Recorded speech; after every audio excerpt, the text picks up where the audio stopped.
Class 9 আজকে আমি তোমাদের ত্রিভুজ ও চতুর্ভুজের পরিসীমা ও ক্ষেত্রফলের ওপরে এমসিকিউ কিছু প্রশ্নোত্তর আর সংক্ষিপ্ত উত্তরভিত্তিক প্রশ্ন নিয়ে আলোচনা করব। ওয়েস্ট বেঙ্গল বোর্ডের যে বইটি রয়েছে তাতে কোষে দেখি 15.1 সেখান থেকে আমরা 19 নম্বর অঙ্ক থেকে শুরু করছি, যেখান থেকে কিনা এমসিকিউর অঙ্ক শুরু হয়েছে। আর এই প্রসঙ্গে বলি, এর আগে আমার আরও দুটো ভিডিও রয়েছে। প্রথম ভিডিওটাতে মানে এই চ্যাপ্টারের ওপরে প্রথম ভিডিওটাতে শুধু ফর্মুলা নিয়ে আলোচনা করা হয়েছে, আর দ্বিতীয় ভিডিওটাতে এই কোষে দেখি 15.1-এরই প্রথম দিককার কিছু অঙ্ক করে দেওয়া হয়েছে। তো এই পার্ট 2 ভিডিওটাতে মানে এটা 3 নম্বর ভিডিও, কিন্তু ফর্মুলাটাকে আলাদা করে আমি অঙ্কের ভিডিও হিসেবে এটাকে 2 নম্বর ভিডিও বলছি। তাতে আমি ওই প্রথম দিককার কিছু অঙ্ক করে দেওয়ার পরে আমি কিছু অবজেক্টিভ অঙ্ক আগে তোমাদের করে দিচ্ছি বা বুঝিয়ে দিচ্ছি, যাতে কিনা পরবর্তী অঙ্কগুলো করতে তোমাদের সুবিধে হয়। কারণ প্রথমে ছোট ছোট অঙ্ক করে তোমরা যদি নিজেরা করতে পারো, বুঝতে পারো, তাহলে পরবর্তী অঙ্কগুলো করতে সুবিধা হবে। তাহলে আমরা শুরু করছি। প্রথম অঙ্কটা কি বলেছে? একটি বর্গক্ষেত্রের কর্ণের দৈর্ঘ্য হচ্ছে 12√2 সেন্টিমিটার, 12√2 সেন্টিমিটার। বর্গক্ষেত্রটার ক্ষেত্রফল এখানে 4টে অপশান দেওয়া আছে। তো 4টে অপশান দেখে আমাদের ঠিক করতে হবে কোনটা হবে। তাহলে সেটা ঠিক করতে গেলে আমাদের অঙ্কটা ছোট্ট করে সংক্ষেপে অঙ্কটা কষে নিতে হবে, ওয়ার্কআউট করতে হবে আমাদের। তো আমরা জানি বর্গক্ষেত্রের কর্ণের ফর্মুলা কি? কর্ণের দৈর্ঘ্যের ফর্মুলা হচ্ছে a√2। এ মানে হচ্ছে বাহুর দৈর্ঘ্য। তো সেটাই তাহলে 12√2 আছে, 12√2। তাহলে আমি লিখতে পারি a√2 হচ্ছে 12√2। এটা তো রাফ, তো এখানে এ মানে যে বাহুর দৈর্ঘ্য অত না লিখলেও চলবে। তো a√2 হলো 12√2, তাহলে a হচ্ছে 12। কেন √2 দুদিকে কেটে গেলে কি, কেটে যাওয়া মানে ভাগ করা। উভয় পক্ষকে যদি আমি √2 দিয়ে ভাগ করতাম তাহলে এই √2 কেটে যেত, এটাও কেটে যেত, কি পড়ে থাকতো a 12। তাহলে a 12, অর্থাৎ বাহুর দৈর্ঘ্য হচ্ছে 12 একক। তাহলে ক্ষেত্রফল কি হবে? 12 স্কোয়ার, 12 × 12, এত বর্গ একক, মানে এখানে সেন্টিমিটারে আছে তাই এটা হবে হচ্ছে বর্গ সেন্টিমিটার, অর্থাৎ 144 বর্গ সেন্টিমিটার। সেই জন্য আমাদের উত্তরটা হলো বি, 144। আমরা উত্তর লেখার সময় এরকম লিখব, উত্তর বি 144 বর্গ সেন্টিমিটার। আর আমরা পাশে দাগ কেটে রাফে এইগুলো, রাফ বা যাই হোক অঙ্কের নিচেও দেখাতে পারো, বা তোমরা এই দিকে উত্তরটা লিখলে ডান দিকটায় বড় জায়গা রাখবে, সেখানে পাশাপাশি তোমরা সমাধানটা ছোট্ট করে করে দেখিয়ে দেবে। ঠিক আছে? তাহলে আবার বলি, বর্গক্ষেত্রের কর্ণের দৈর্ঘ্য বলে দেওয়া ছিল 12√2 সেন্টিমিটার, সেখান থেকে তার ক্ষেত্রফল বার করতে হবে। তো আমরা ফর্মুলার সাহায্য নেব। আমরা জানি বর্গক্ষেত্রের কর্ণের দৈর্ঘ্য হচ্ছে a√2, তাহলে a√2 হচ্ছে 12√2, যেহেতু এটা বলে দেওয়া আছে কর্ণের দৈর্ঘ্য এটা, তাই ফর্মুলাটা লিখে আমরা লিখলাম যে ওটা হচ্ছে 12√2। এখান থেকে পেলাম a 12, এ মানে হচ্ছে বাহুর দৈর্ঘ্য, তাহলে ক্ষেত্রফল মানে কি বাহুর স্কোয়ার, তো তাই 12 স্কোয়ার, এটা উত্তর হলো। পরের অঙ্কটা, যদি একটি বর্গক্ষেত্রের ক্ষেত্রফল a1 বর্গ একক হয় এবং ওই বর্গক্ষেত্রের কর্ণের উপর অঙ্কিত বর্গক্ষেত্রের ক্ষেত্রফল a2 বর্গ একক হয়, তাহলে a1:a2 কী হবে? ভালো করে অঙ্কটা তোমরা পড়বে। প্রথমে বারবার করে একটা বর্গক্ষেত্রের ক্ষেত্রফল বলে দিয়েছে a1, তাহলে এটা প্রথম বর্গক্ষেত্রের ক্ষেত্রফল লিখলাম a1 বর্গ একক। এবার এই যে বর্গক্ষেত্রটা, তার কর্ণের ওপর অঙ্কিত বর্গক্ষেত্রের ক্ষেত্রফল বলেছে হচ্ছে a2, তাহলে এর কর্ণের দৈর্ঘ্য আমাদের বার করতে হবে। ঠিক আছে? তো কর্ণের দৈর্ঘ্য কি হবে? √2 × √a1। কেননা ক্ষেত্রফল থেকে বাহুর দৈর্ঘ্য বার করলাম, বাহুর দৈর্ঘ্য কী হবে? a1-এর √ওভার হবে, মানে a1-এর বর্গমূল হবে √a1। আর কর্ণের দৈর্ঘ্যের ফর্মুলা তোমরা একটু আগেই শিখেছো, বাহুর দৈর্ঘ্য × √2। তো বাহুর দৈর্ঘ্য যদি এটা হয় তার সঙ্গে √2 গুণ করলাম, তাহলে √2 × √a1 একক হলো এই প্রথম বর্গক্ষেত্রটার কর্ণের দৈর্ঘ্য। এবার এই যে দ্বিতীয় ক্ষেত্রফলটা বলেছি a2 বর্গ একক, সেটা কার উপরে? এই কর্ণটার উপর অঙ্কিত বর্গক্ষেত্র, মানে কর্ণটাই তখন বাহু হয়ে যাচ্ছে। ওই a2 এই যে ক্ষেত্রফল দিয়েছে, মানে যে বর্গক্ষেত্রটা হলো নতুন বর্গক্ষেত্রটা, তার বাহুর দৈর্ঘ্যই হচ্ছে এইটা। ঠিক আছে? এই কর্ণের দৈর্ঘ্য, কারণ আমাদের অঙ্কে বলেছে, বারবার করে দেখো, একটা বর্গক্ষেত্রের ক্ষেত্রফল A1 আর ওই বর্গক্ষেত্রটারই কর্ণের উপর অঙ্কিত যে বর্গক্ষেত্র। হ্যাঁ, ধরো এই যে একটা বর্গক্ষেত্র আমি ডান দিকে আঁকছি, তোমরা দেখতে পাবে কিনা জানি না, তাহলে আমি আর একটু সরিয়ে দিচ্ছি। মনে করো এই যে বর্গক্ষেত্র একটা এঁকেছি, এর যে কর্ণের দৈর্ঘ্য, ঠিক আছে, এই কর্ণের দৈর্ঘ্যের উপরে আবার একটা বর্গক্ষেত্র এঁকেছে। তাহলে কি হলো, এই যে বর্গক্ষেত্রটা, নতুন বর্গক্ষেত্রটা, তার ক্ষেত্রফল বলে দিয়েছে হচ্ছে A2। এই A2টা আমি কি করে পেলাম? এই A2টা কি করে পেয়েছি? এই কর্ণের দৈর্ঘ্যটার উপরে আমি বর্গক্ষেত্র এঁকেছি, অর্থাৎ কর্ণের যা দৈর্ঘ্য, এই বাহুটাও তাই হবে, এই বাহুটাও তাই হবে, অর্থাৎ প্রত্যেকটা বাহুর দৈর্ঘ্যই হবে কর্ণের দৈর্ঘ্যের সমান। এবং বর্গক্ষেত্রের ক্ষেত্রফল মানে হচ্ছে বাহু ইন্টু বাহু বা বাহুর স্কোয়ার। তাহলে কর্ণের দৈর্ঘ্য যদি এটা হয় √2 ইন্টু √A1, কী করে হলো √2 ইন্টু √A1? আমরা জানি √2 ইন্টু বাহুর দৈর্ঘ্য হয়, বাহুর দৈর্ঘ্য হচ্ছে এটা, এখান থেকে পেয়েছি। তাহলে এবার কর্ণের উপর অঙ্কিত বর্গক্ষেত্রের ক্ষেত্রফল কী হবে? √2 into A1 into √2 into A1, বাহু ইন্টু বাহু। তাহলে দুটো √2 পাশাপাশি লিখলাম, √2 ইন্টু √2, এই দুটো গুণ করলে হয় 2, দুটো √2 গুণ করলে হয় 2, কারণ √2 মানে কি 2-এর বর্গমূল, দুটো 2-এর বর্গমূল গুণ করলে অবশ্যই এটা 4-এর বর্গমূল মানে 2-এর বর্গমূল, এই 2 হবে। আর √2A1 ইন্টু √2A1 মানে হচ্ছে A1, এগুলো তোমরা জানো। তাহলে আমাদের এই যে কর্ণের উপর অঙ্কিত বর্গক্ষেত্রটার ক্ষেত্রফলকে কী দিয়ে চিহ্নিত করা হয়েছিল? A2। তাহলে A2 ইকুয়াল টু হচ্ছে 2A1। এই যে পেলাম 2A1, এটা কার সঙ্গে সমান? A2-র সঙ্গে সমান। তাহলে A2 সমান সমান 2A1। তাহলে A2 আর A1-এর মধ্যে একটা রিলেশন বা সম্পর্ক পেয়ে গেলাম। এবার প্রশ্ন হচ্ছে A1 বাই A2 কী হবে? কারণ A1 অনুপাত A2 কি বার করতে বলেছে। তো A1 বাই A2 কী হবে? ইকুয়াল টু হচ্ছে 1/2। দেখো এটা বজ্রগুণন করলে এই লাইনটাই পাচ্ছি, ঠিক আছে। A2-র সঙ্গে কী গুণ ছিল? 1, তাই এটা উপরে উঠলো। আর A1-এর সঙ্গে কী গুণ করা ছিল? 2, অর্থাৎ A2-কে A1 দিয়ে যদি আমি ভাগ করতাম, হ্যাঁ, উল্টোটা বলছি, এই A2 দিয়ে যদি A1-কে ভাগ করতাম, তাহলে এদিকে 1 পড়ে থাকতো আর এখানটায় 2 থাকতো, সেই 2টা এদিকে নিয়ে গেলে হয় 1/2। আর এছাড়াও যদি তোমাদের কমপ্লিকেটেড মনে হয়, A1/A2 লিখে তোমরা কি করবে? A2-র সঙ্গে কী গুণ আছে? 1, বজ্রগুণন হয় তো ক্রস ওয়াইজ, তাহলে উপরে লিখে দেবে 1। আর A1-এর সঙ্গে কী গুণ আছে? 2, তাহলে এই যে এখানে 1 আছে, 2টা এখানে তলায় হবে, এইভাবে। আর তোমরা অনুপাতের অঙ্ক থেকে এগুলো তো জানোই। এবার এটা বাই এটা লিখে উত্তর শেষ করলে হবে না, অনুপাত। A1/A2 1/2 হলে A1 অনুপাত A2 ইকুয়াল টু হয় 1/2, ঠিক আছে, 1/2, 1:2 হয়ে গেল। নেক্সট অঙ্ক আমরা দেখছি, 6 মিটার লম্বা ও 4 মিটার চওড়া একটা আয়তাকার জায়গা 2 ডেসিমিটার বর্গ টালি দিয়ে বাঁধাতে হলে টালি লাগবে কটা? তো আমরা অঙ্কটা করি, তারপরে উত্তর লিখব। প্রথমে হচ্ছে যে এখানেও আবারও একটা ছবি আঁকি, একটা আয়তক্ষেত্র ধরো,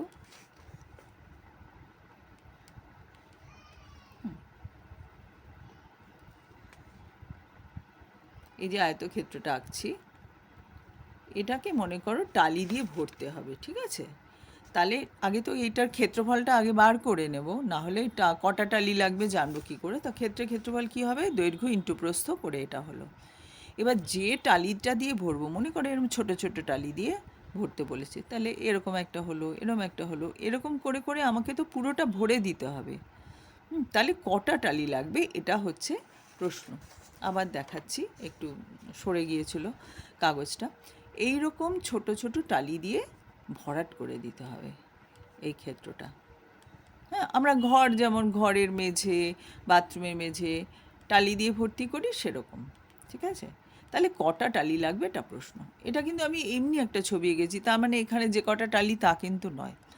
তো যাই হোক, তাহলে এই প্রত্যেকটা টালির ক্ষেত্রফল আমাকে বার করতে হবে। তাহলে সেই ক্ষেত্রফলটা দিয়ে টোটাল ক্ষেত্রফলকে যদি ভাগ করি, তাহলেই বুঝে যাব যে আমাদের কটা টালি লাগবে। সেই জন্য আমরা কি করলাম, এই যে ক্ষেত্রফল বার করেছিলাম, তারপরে টালির ক্ষেত্রফল বার করলাম, যেহেতু 2 ডেসিমিটার বর্গ বলেছে, তাই 2 ইন্টু 2 করে 4 বর্গ আরেকটা কথা বলে দিই, এককটা খেয়াল রাখতে হবে। এখানে মিটার আছে, আর পরেরটা যেহেতু ডেসিমিটার আছে তাই মিটারটাকে ডেসিমিটারে নিলাম, অর্থাৎ এটা 60 হলো আর এটা 40 হলো। 40 মিটার, 4 মিটার মানে 40 ডেসিমিটার, এই দুটো গুণ করে এত বর্গ ডেসিমিটার। ঠিক আছে, তাহলে টালির সংখ্যা হবে বড় ক্ষেত্রটা, যে আয়তক্ষেত্রটাকে ভরাট করতে হবে তার ক্ষেত্রফল ডিভাইডেড বাই একটা টালির ক্ষেত্রফল করে উত্তর হলো 600। ঠিক আছে, আশা করি তোমরা বুঝতে পেরেছো। দেখতে না পারলেও একটু ডান দিকটাও দেখে নাও। আচ্ছা, এবারে পরের অঙ্কটা, সমান পরিসীমা বিশিষ্ট একটি বর্গক্ষেত্র এবং একটি আয়তক্ষেত্রের ক্ষেত্রফল যথাক্রমে এস আর আর হলে এইগুলোর মধ্যে কোন অপশানটা হবে? হ্যাঁ, দুটোই বর্গক্ষেত্র আর আয়তক্ষেত্রের পরিসীমা সমান, কিন্তু ক্ষেত্রফল কার বেশি হবে সেটা আমাদের বলতে হবে। এখানে আয়তক্ষেত্রের ক্ষেত্রফল বর্গক্ষেত্রের ক্ষেত্রফলের থেকে বেশি হবে। তোমরা নিজেরা দুটো ছবি এঁকে, এরকম দুটো কেন 4টে ছবিও আঁকতে পারো, এরকম করে কিন্তু তোমরা মেপে দেখে নেবে, তাহলেই বুঝতে পারবে যে এটা ঠিক হচ্ছে কি হচ্ছে না। ঠিক আছে, নিজেরাও একটু দেখবে। নেক্সট অঙ্কটা হচ্ছে, একটা আয়তক্ষেত্রের কর্ণের দৈর্ঘ্য 10 সেন্টিমিটার এবং ক্ষেত্রফল হচ্ছে এত বর্গ সেন্টিমিটার। আয়তক্ষেত্রটির দৈর্ঘ্য প্রস্থের সমষ্টি কত? তো আয়তক্ষেত্রের কর্ণের দৈর্ঘ্য বলে দিয়েছে, তাহলে তার কি ফর্মুলা? কর্ণের ফর্মুলা √a² + b²। এ মানে দৈর্ঘ্য, বি মানে প্রস্থ, তাহলে এটা ইকুয়াল টু হচ্ছে 10। এবার এটা যদি স্কোয়ার করে দিই তাহলে এই √ সাইনটা উঠে যাবে, অর্থাৎ বর্গমূলের চিহ্নটা উঠে যাবে। তোমরা জানো তো যে √5 তাকে বর্গ করলে কি হয়? 5 হয়ে যায়। ঠিক আছে, তো এখানেও তাই হলো, এই পুরোটার বর্গ করলে রুটের সাইনটাই উঠে গেল, তাই এটা হয়ে গেল হচ্ছে a² + b²। ডান দিকটাও তাহলে স্কোয়ার করতে হবে, বাদিকটা যদি স্কোয়ার করি, এটা তো সমীকরণে বাদিকটা যে কাজ করব ডান দিকটাও সেই কাজটাই করতে হয়। বাদিকে যদি কোনো সংখ্যা দিয়ে গুণ করি ডান দিকেও সেই সংখ্যা দিয়ে গুণ করতে হয়। বাদিকটা যেহেতু বর্গ করেছি ডান দিকটাও বর্গ করতে হবে, করে তাহলে এটা হলো 100। তাহলে এখান থেকে পেলাম যে a² + b² = হচ্ছে 100। ঠিক আছে, হলো। এইবার ক্ষেত্রফল কত হবে? a × b বর্গ একক, যেটা কিনা বলে দিয়েছে 62.5। আমাদের অঙ্কে যা বলে দেওয়া আছে সেগুলোকে কাজে লাগাতে হবে, তো সেই জন্য আমরা এইভাবে করলাম। তো এটা পেলাম। এইবার আমাদের কি বার করতে বলেছে? দৈর্ঘ্য এবং প্রস্থের সমষ্টি, তার মানে কি a + b বার করতে হবে। তো দেখো আমরা কিরম বুদ্ধি করে বীজগণিতের সাহায্য নিয়ে, কেউ যদি ভাবো আমি বীজগণিত শিখবো না, তাহলে কিন্তু হবে না। পাটিগণিতের অঙ্ক করতে গেলেও এইগুলো কাজে লাগবে, পরিমিতির অঙ্ক করতে গেলেও বীজগণিতের ফর্মুলা লাগবে। ঠিক আছে, আবার বীজগণিত যখন প্রথম শুরু করি তখন কিন্তু আমাদের পাটিগণিতের ধারণাটারও খুব প্রয়োজন ছিল, তাছাড়া কিন্তু আমরা বীজগণিত বুঝতে পারতাম না। আমার দেখবে একটা বীজগণিতের যে প্রাথমিক ধারণা বা মানে হোয়াট ইজ অ্যালজেব্রা, বীজগণিত কাকে বলে, এটার একটা ভিডিও আছে, তোমরা চাইলে সেটা দেখে নিতে পারো। যাই হোক, এবার আমরা অঙ্কের ফর্মুলা থেকে জানি অ্যালজেব্রার যে a + b² মানে কি a² + b² + 2ab, a² + b² + 2ab। তো আমরা a² + b² পেয়ে গেছি, তাহলে 100 লিখলাম। এই দুটোর জায়গায় আমরা কি লিখলাম? 100। আর 2ab পেয়ে গেছি 62.5, তাহলে 2 × 62.5 লিখলাম 2ab জায়গা। এই দুটো যোগ করে কত হয়েছে? 225। তাহলে a + b² পেলাম 225। তাহলে আমি যদি বাদিকটা বর্গমূল করে দিই তাহলে কি পাই? a + b। তাহলে ডান দিকটাও বর্গমূল করতে হবে, তাহলে 225-এর বর্গমূল সমান হলো হচ্ছে 15। এটাই আমাদের চেয়েছিল যে দৈর্ঘ্য ও প্রস্থের সমষ্টি কত, তাই উত্তর লিখেছি বি 15 সেন্টিমিটার। ঠিক আছে, এবার আরেকবার ফিরে বলছি, যদি তোমাদের মনে হতে পারে যে a + b² করার জন্য এইগুলো কেন আমরা করলাম, তো এটা না করলে তো আমি এটা পেতাম না, কেন বলো তো? আর সবসময় বলি যে অঙ্ক অনেকটা ধাঁধার মতো। ধাঁধায় যেমন কিছু ক্লু দেওয়া থাকে, সেই ক্লু থেকে আমরা ধাঁধার উত্তর বার করি, অঙ্কেও তাই ক্লু দেওয়া থাকে। তো আমাদের কী ক্লু দেওয়া আছে? কর্ণের দৈর্ঘ্য বলা আছে আর ক্ষেত্রফল বলা আছে। এটা আয়তক্ষেত্র, মাথায় রাখবে। সেই আমি ছবি এঁকে বাদিকে দেখিয়ে দিয়েছি, দৈর্ঘ্য a, প্রস্থ b। তাহলে কর্ণের দৈর্ঘ্যের ফর্মুলাটা নিশ্চয়ই কাজে লাগবে। √a² + b² = হলো 10, আর এটার স্কোয়ার করলে বা বর্গ করলে এটা পাচ্ছি। আবার ক্ষেত্রফল মানে দৈর্ঘ্য ইন্টু প্রস্থ, অর্থাৎ এ ইন্টু বি, তাহলে এ বি পেলাম। এবার এই দুটো জিনিস, একটা জিনিস মানে এ square plus B square, R A B জানলেই আমরা এ প্লাস বি হোল স্কোয়ার বার করতে পারি। আর এ প্লাস বি হোল স্কোয়ার বার করতে পারলেই তার বর্গমূল করলেই আমরা এ প্লাস বি পেয়ে যাব। এ প্লাস বি হোল স্কোয়ারের বর্গমূল করে এটা পেয়ে যাব, কাজে মানটারও বর্গমূল করলাম। আশা করি তোমরা বুঝতে পেরেছো। এবার সংক্ষিপ্ত উত্তরভিত্তিক প্রশ্ন। একটা বর্গক্ষেত্রে বাহুর দৈর্ঘ্য 10% বৃদ্ধি করলে, এই অঙ্কটা একটু বড় হয়ে আছে, যদিও এটা সংক্ষিপ্ত উত্তরভিত্তিকে দিয়েছে, তো এই অঙ্কটা শিখে রাখো, এটা অন্য সময়ও কাজে লাগবে, ঠিক আছে। বাহুর দৈর্ঘ্য 10% বৃদ্ধি করলে বর্গক্ষেত্রটার ক্ষেত্রফল শতকরা কত বৃদ্ধি পাবে। প্রথমে আমরা ক্ষেত্রফল কতটা বৃদ্ধি পাচ্ছে সেটা বার করি, তারপরে না হয় শতকরা বার করব। স্টেপ ওয়াইজ পরপর করতে হবে, হ্যাঁ, একবারেই অত চিন্তা করার দরকার নেই। তো তাহলে আমরা প্রথমে বর্গক্ষেত্রের বাহুর দৈর্ঘ্য কী ছিল একটা ধরে নিই, কিছু একটা ধরে নিলাম, ধরো এ, মানে এ একক অ্যাকচুয়ালি, হ্যাঁ, আমরা ওই রাফে করছি বলে আর অত একক টেকক সবসময় লিখছি না, তো এটা তোমরা কিন্তু লিখবে। আচ্ছা, তাহলে 10% বৃদ্ধি হয়েছে, তাহলে এ তার সঙ্গে কত যোগ হয়েছে, বৃদ্ধি মানে কি বাড়া, তার মানে কিছু যোগ হয়েছে, এর 10% মানে এ ইন্টু 10/100, ঠিক আছে। 10% মানে কি, তোমরা পার্সেন্টের অঙ্ক করেছো, 10% মানে 100-র মধ্যে 10, তাহলে 100টা নিচে আর উপরে হচ্ছে 10, ঠিক আছে। 100-র মধ্যে 10, যেমন যদি কেউ অঙ্কে 100-এ 10 পায়, কেমন লিখি আমরা, নিচে 100 লিখে ওপরে 10 লিখি, ঠিক সেরকম টাইপেরই। তো যাই হোক, তাহলে এ প্লাস এ ইন্টু 10/100, আমি এটা কাটাকুটি করলাম না, আমি এভাবেই রাখলাম। এবারে দেখো, তাহলে আর কি পরে ক্যালকুলেশন করতে সুবিধা হবে, এই জন্য এবার ভগ্নাংশে যোগ করলাম। এর নিচে তো 1 আছে, 1 দিয়ে 100কে ভাগ করলে, 100 লসাগু ধরেছি, 100 ইন্টু এ করলে হয় 100 এ প্লাস 10 এ, অর্থাৎ হলো 110 এ বাই 100 একক। বর্গক্ষেত্রের ক্ষেত্রফল মানে কি, এ স্কোয়ার।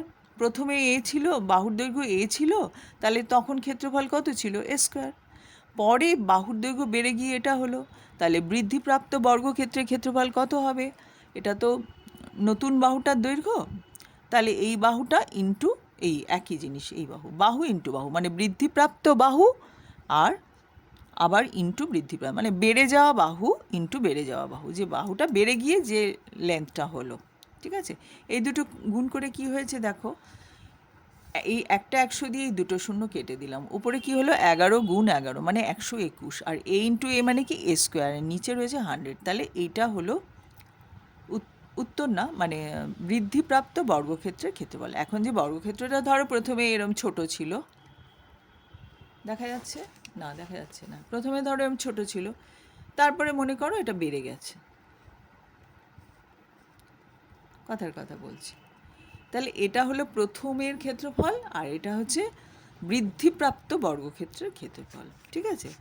তো সেটা হচ্ছে এটা, তাহলে ক্ষেত্রফল বৃদ্ধি পেয়েছে কতটা, বেড়ে যাওয়ার পর যা হয়েছে তার থেকে আগেরটা বিয়োগ করলাম, বিয়োগ করে ভগ্নাংশের বিয়োগ করে আমরা এইটা পেয়েছি।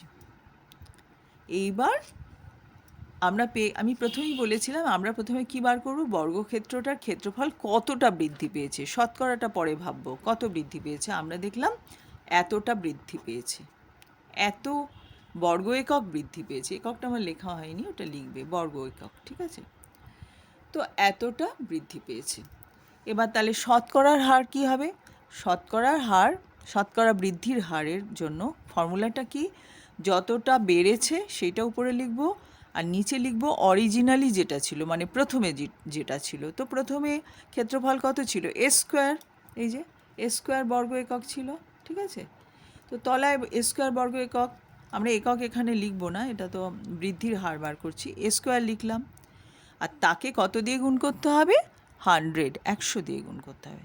আবারও বলি, শতকরা বৃদ্ধির হার লেখার জন্য কি করতে হবে, যতটা বৃদ্ধি পেয়েছে সেটা উপরে, আর নিচে হচ্ছে অরিজিনালি বা প্রথমে যেটা ছিল, প্রথমে যে ক্ষেত্রফল ছিল সেটা গুণ 100, এটা করে আমাদের 21 থাকলো। তাহলে শতকরা বৃদ্ধির হার 21, আর পার্সেন্ট চিহ্ন দিয়ে লিখলে হয় উত্তর 21%, ঠিক আছে। পরের অঙ্কটা, একটি আয়তক্ষেত্রের পরিসীমা 34 সেন্টিমিটার এবং ক্ষেত্রফল 60 বর্গ সেন্টিমিটার। ঠিক আছে? তো আয়তক্ষেত্রে প্রত্যেকটা কর্ণের দৈর্ঘ্য কত? আচ্ছা, আমরা দেখো পরিসীমা যেটা দেওয়া আছে, বারবার বলি সেটা লিখতে হবে। পরিসীমা মানে কি? 2 × a + b, দৈর্ঘ্য a প্রস্থ b। তাহলে এখান থেকে a + b কত পেলাম? 17 পেলাম। এবার ক্ষেত্রফল বলে দিয়েছি 60, মানে a × b = 60। আচ্ছা, এখান থেকে আমরা a - b এর হোল স্কোয়ার বার করতে পারবো। এটা ইকুয়াল টু হলো কি? a + b whole square - 4ab, এই ফর্মুলাটা আছে। আর তোমরা এটার থেকে এটা বিয়োগ করেও দেখবে যে এটাই হয়। ঠিক আছে? এবার তাহলে 17 স্কোয়ার - 4 × 60, ab মানে 60 বলে দেওয়া আছে, তো করে ক্যালকুলেশন করে হলো 49। এইবার a - b হোল স্কোয়ার সমান বেরিয়েছে হচ্ছে 49। তাহলে দুদিকটাই বর্গমূল করছি, তাহলে বাদিকে পেলাম a - b আর ডান দিকে পেলাম 49-এর বর্গমূল সমান হলো 7। ওকে, এইবারে দেখো আমরা a + b পেয়েছি 17 আর a - b পেয়েছি হচ্ছে 7। ওপরে নিচে লিখলাম, যোগ করছি, তাহলে +b - b কেটে গেল, কি পড়ে থাকলো? দুটো a, ওপরে একটা a নিচে একটা a + a মানে হলো 2a। তার ডান দিকটাও যোগ করতে হবে, 17 + 27 হলো 24, তাহলে 2a = 24, তাহলে a = হচ্ছে 12, 2 দিয়ে ভাগ করলাম 24-কে। তাহলে b কত হবে? a + b 17, 17 থেকে 12 বাদ দিচ্ছি, a + b থেকে a বাদ দিচ্ছি, তাহলে হলো 5। তাহলে a এর লেন্থ পেলাম, b এর লেন্থ পেয়ে গেলাম, অর্থাৎ দৈর্ঘ্য আর প্রস্থ পেয়ে গেছি আয়তক্ষেত্রে। এবার কর্ণের দৈর্ঘ্য কি? √ দৈর্ঘ্য স্কোয়ার প্লাস প্রস্থ স্কোয়ার, মানে a square plus b square, √ a square plus b square. এটা করে হলো হচ্ছে 13। 144 আর 25 যোগ করলে হয় 169, তার বর্গমূল করলে হয় 13। ঠিক আছে? সংক্ষিপ্ত উত্তরভিত্তিক হলেও এই অঙ্কগুলো কিন্তু একটু বড়ই, রাফে কিন্তু ভালো করেই ক্যালকুলেশন করতে হবে। আর এই সঙ্গে বলি, কেউ যদি আন্দাজে একটা উত্তর লিখলে ধরো সেটা মিলে গেল, কিন্তু এই কি বলে রাফ ওয়ার্কটা, যেটা মানে করে দেখানো ওয়ার্কআউট পোর্শনটা, সেটা যদি করে না দেখাও তাহলে কিন্তু নাম্বার কাটা যাবে। ধরো যদি 2 থাকে তাহলে তুমি 1 পেতে পারো, পুরো ফুল মার্কস কিন্তু পাবে না। একটু বড় যে অঙ্কগুলো, 1-এর বেশি 2 মার্কস থাকবে যে অঙ্কগুলো, সেগুলোতে এই রাফ ওয়ার্কটা কিন্তু দেখাতেই হবে। আশা করি তোমরা বুঝতে পেরেছো। বুঝতে না পারলে বারবার ভিডিওটা চালিয়ে চালিয়ে একটু শুনে বোঝার চেষ্টা করবে, আর ফর্মুলাগুলো অবশ্যই শিখে ভালো করে খাতায় বারবার লিখে তবেই ভিডিওটা দেখবে। ঠিক আছে? Thank you.